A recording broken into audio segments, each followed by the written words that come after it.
Ambassador, I will say frankly, I'm one of the people who thinks you should be expelled from this country, and I believe that it's to do with the policies of your state.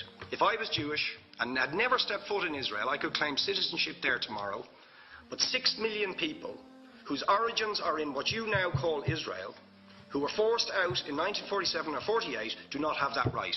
Isn't that part of the reason why the Palestinians are in dispute with Israelis? Because you deny them the right to return to their homes and to their land and to their villages, and that they have a legitimate claim, even under international law, to return, but you deny them that right.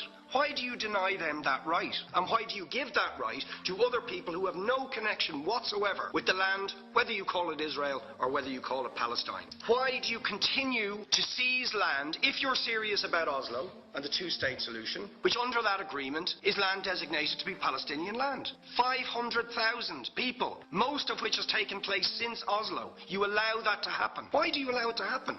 If you're serious about giving this land to the Palestinians, it's absolutely extraordinary. Are you not just taking us, Ambassador, for idiots? That you can say with a straight face, we're serious about peace, but while we're serious about peace, we're going to seize Palestinian land. And you expect the Palestinians to just sit back and do nothing about that. Now, you know what the Palestinian people have been asking for. Far less even than some people would ask for. Because I believe the whole apartheid system should be dismantled. But what they've asked for is to lift the siege of Gaza. Just to lift the siege of Gaza. Let them have an airport. Let them have ports. Let them not be dictated to by a government for whom they do not vote as to what can go in and out of their territories, whether they will have power, whether they will have clean water, whether they will have medicine. What makes you think you're allowed to have nuclear weapons and the fourth biggest army in the world and visit destruction on the people of Gaza, but they have no right to defend themselves? They have no territorial sovereignty over that land. Would you ask questions, please? How do you